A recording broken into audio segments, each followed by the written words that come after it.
Hello everyone, this is Architect Channel, sharing architectural tutorials, design, and on-the-spot travel vlogs.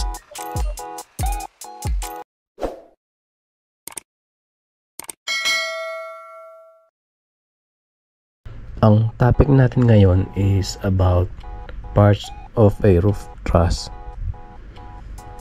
Simulan ko munang i-drawing yung simple roof truss.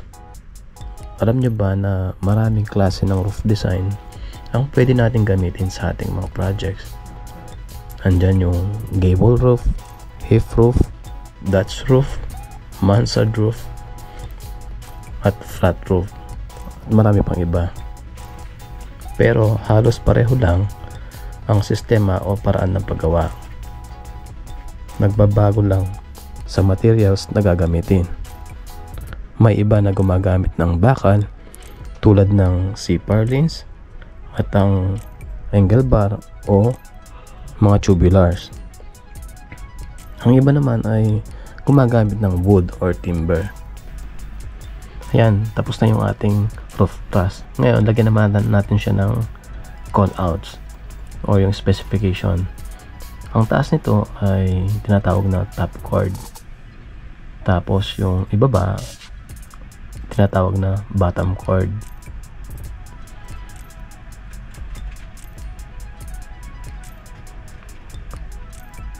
And then yung another parts niya, ito sa gitna, tinatawag itong king post. Parts din siya ng mga members, pero siya yung nasa gitna, siya yung pinaka main support, tinatawag natin siyang king post. Tapos itong vertical members. Yan.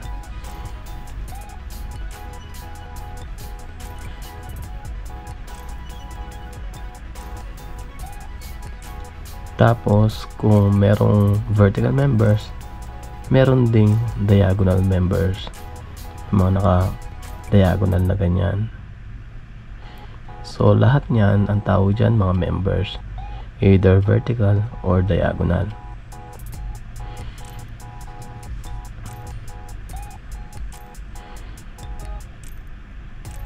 And then ang next naman, lalagyan natin siya ng C-purlins. So bakal yung ginamit ko dito, C-purlins. Nasa taas siya ng top chord. Yan. And then doon sa C-purlins, para hindi yan gumagalaw, lalagyan natin yan ng angle support.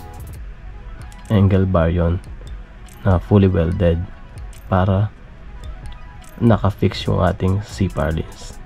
And then lalagyan natin yun ng sagrad. Yun yung hahawak sa lahat ng C-purlins natin. Yan, ito yung sagrad. So pakita natin dito.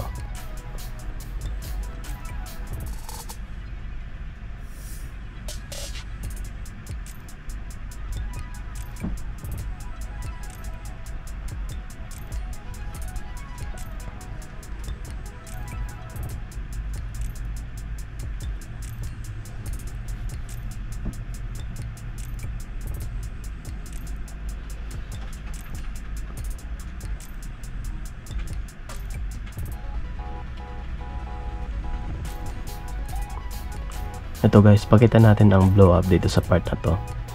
Ayan, lalagay natin yung top chord na C-purlins.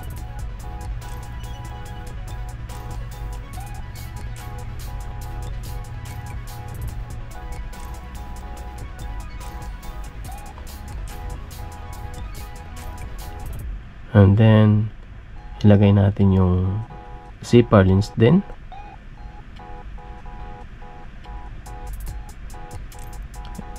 Kung makikita mo yan sa top view, sila yung tinatawag na rafters.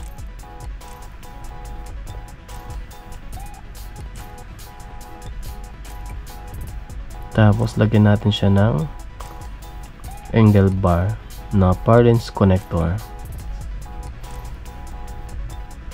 Fully welded siya, or tinatawag din siyang cleats. CLEATS cleats.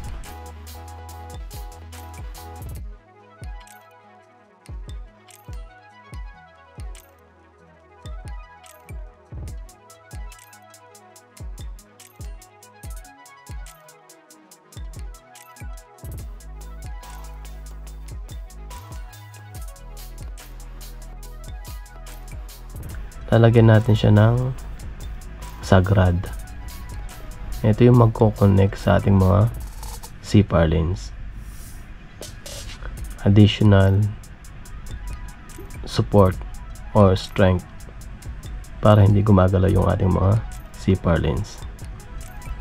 Yan, ganyan yung basic na or typical design ng ating mga roof truss.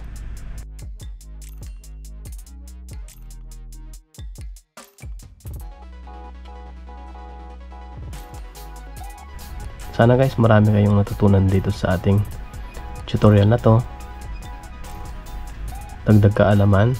Sana please like, share, and subscribe for more tutorials. Thank you for watching. See you again in the next video.